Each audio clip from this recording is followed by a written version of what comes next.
Hello সবাইকে, এটা হচ্ছে দুর্গাপুজো পার্ট 2 ব্লগ, মানে ডে। সেদিন আমরা একটু তাড়াতাড়ি বেরিয়েছিলাম, মানে 10:30টার মধ্যে বাড়ি থেকে বেরিয়ে গেছিলাম। আর আমাদের মোটিভ ছিল যে আমরা সব ঠাকুর দেখবো। হ্যাঁ, সব মানে সব।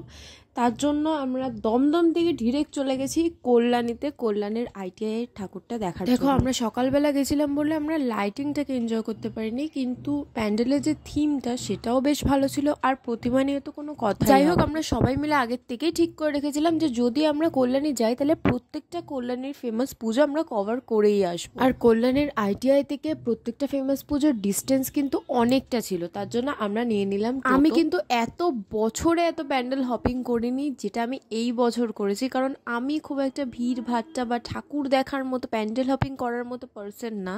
আমার একটু ফাঁকা ফুকায় ঠাকুর দেখতেই বেশি পছন্দ লাগতো। কিন্তু ভগবানকে অনেক ধন্যবাদ যে আমার জীবনে এরকম কিছু বন্ধু পাঠিয়েছে যে যারা ঠাকুর দেখতে খুব পছন্দ করে, আর তাদের পাল্লায় পড়ে আমারও এবার সব ঠাকুর কভার করা হয়ে গেছে। এনিওয়েজ, এটা ছিল কল্যাণীর সেকেন্ড ফেমাস পুজো। এটা থিমটা একটা মন্দির ছিল, বাট এক্স্যাক্টলি আমার এখন আর মনে নেই। তারপরে ছিল যে টুইঙ্কেলের জন্মদিন, তো আমরা শিয়ালদা স্টেশন থেকে একটা কেক নিয়েছিলাম মেয়মোড়ে থেকে, কারণ ওখানে বড় কেক ছিল না। যাই হোক, ছোটই একটা কেক কাটিয়েছিলাম ওকে। তারপরে সকালবেলা কল্যাণী কভার করে বিকালবেলা আমরা চলে গেলাম শিয়ালদায় কলেজ স্কোয়ার, লেবুতলা পার্ক, এসেটে ঠাকুরগুলো দেখাবার জন্য। এইভাবেই কেটে গেল আমার ষষ্ঠী। আর তোমরা দুর্গাপুজোর আরো ভিডিও দেখার জন্য এক্ষুনি